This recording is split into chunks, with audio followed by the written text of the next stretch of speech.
देखिए class, conservative and non conservative force. ठीक, तो कंजर्वेटिव फोर्स हम आपको बता चुके हैं कि ये ऐसा फोर्स होता है जो किसी भी बॉडी की मूविंग बॉडी के पाथ पर डिपेंड नहीं करता, केवल इनिशियल और फाइनल पोजीशन पर डिपेंड करता है। ठीक है, देखिए लिखा, force is said to be conservative if the work done by the force in moving a body depends only upon the initial and final positions of the body and is independent of the path followed between the initial and final position. Okay, अब इसका एक example हम gravitational force है। ठीक है, gravitational force is a conservative force. अब इसको हम प्रूव करेंगे कि कैसे ग्रेविटेशनल फोर्स जो है वो कंजर्वेटिव फोर्स है।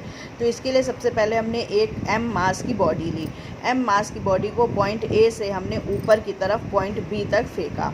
ठीक है, पॉइंट A से फेंका तो वो B तक गई। ठीक है, तो A से B तक की जो हाइट है वो h है। ओके, अब देखो m इसका मास है तो इसका वेट कितना, बॉडी का जो वेट है नीचे की तरफ वो कितना हो जाएगा, mg। ठीक है, फोर्स mg हो जाएगा। ठीक, तो A से B तक जाने में वर्क डन कितना हो जाएगा, work done equal to force into displacement, work done equal to force into displacement. ठीक, फोर्स कितना है हमारा, mg फोर्स है ना, और डिस्प्लेसमेंट कितनी है, h, तो कितना हो गया, mg h हो गया वर्क डन डायग्राम A में। ठीक, B में क्या होता है कि वो बॉडी सीधे ना जाकर इस तरीके से जा रही है, किसी स्लोप वाले पाथ से, या इस तरह तिरछा हमने ऊपर की तरफ फेंका है। ठीक, तो अब इस तरह जाएगी तो देखिए यहाँ पर जैसे बॉडी है तो इसका वेट mg नीचे की तरफ, तो mg sine theta, mg cos theta, और फोर्स F ऊपर की तरफ लगेगा। ओके, रिएक्शन R इधर लगेगी, और ये हाइट h है।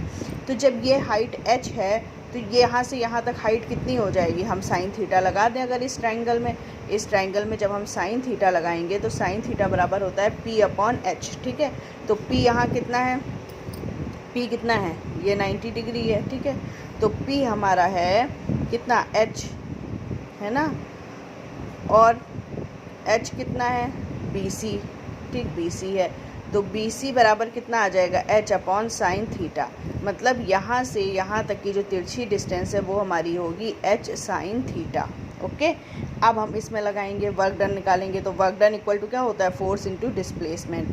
फोर्स यहाँ पर कितना है, देखिए ये फोर्स है mg साइन थीटा, है ना भाई, mg साइन थीटा है कि नहीं इस डायरेक्शन में, तो mg साइन थीटा, और डिस्प्लेसमेंट कितनी है, H/साइन थीटा, H/साइन थीटा डिस्प्लेसमेंट है। साइन थीटा कैंसिल, mgh आ गया। ठीक, तो इस तरह जाने में भी mgh वर्क डन हुआ और इस तरह जाने में भी mgh वर्क डन हुआ, एक ही जैसा वर्क डन हुआ। ओके, उसके बाद है आपका ये, अब जो हमारी बॉडी है वो इस तरह छोटी छोटी सीढ़ियों से चढ़ के अगर जाए, ठीक है, तो हमने माना एक सीढ़ी की हाइट है h'। ठीक है, और नंबर ऑफ़ सीढ़ियाँ हैं n। ठीक, नंबर ऑफ़ स्टेयर्स कितनी है, n है। ठीक, और एक की है हाइट h', तो पूरी यहाँ से यहाँ तक हाइट कितनी हो जाएगी, nh' हो जाएगी, nh'। ठीक, तो अब देखिए निकाला है यहाँ पर क्या हो जाएगा, टोटल वर्क डन mgh' हो जाएगा, है ना, और इंटू n। ठीक, mg हो जाएगा फोर्स और nh' हो जाएगी डिस्प्लेसमेंट, और nh' इक्वल टू क्या हो जाएगा, h, है ना, पूरी हाइट किसके, h के बराबर है, तो ये भी वर्क डन हमारा आ गया mgh। इसी तरह अब जो है इस तरह कर्व वाले पाथ में बॉडी ऊपर चढ़ रही है, तो हमने माना छोटे से पाथ की डिस्टेंस है डेल्टा h, तो पूरे की कितनी हो जाएगी, सिग्मा डेल्टा h हो जाएगी, sigma delta h equal to h, है ना, तो mg सिग्मा डेल्टा h यानी mgh। तो इस कहने का मतलब है कि हम किसी भी रास्ते से जाएं, ग्रेविटेशनल फोर्स हमेशा जो है, ग्रेविटेशनल वर्क डन हमेशा इक्वल रहता है। ग्रेविटेशनल फोर्स द्वारा किया गया वर्क डन हमेशा इक्वल रहेगा, चाहे हम सीधे जाएं, चाहे हम इधर से जाएं इंक्लाइंड प्लेन से, चाहे हम सीढ़ियों से जाएं, और चाहे हम कर्व्ड पाथ से जाएं। ठीक है, ग्रेविटेशनल फोर्स द्वारा किया गया वर्क डन हमेशा इक्वल रहेगा। मतलब ग्रेविटेशनल फोर्स एक कंजर्वेटिव फोर्स है जो पाथ पर डिपेंड नहीं करता है। ओके।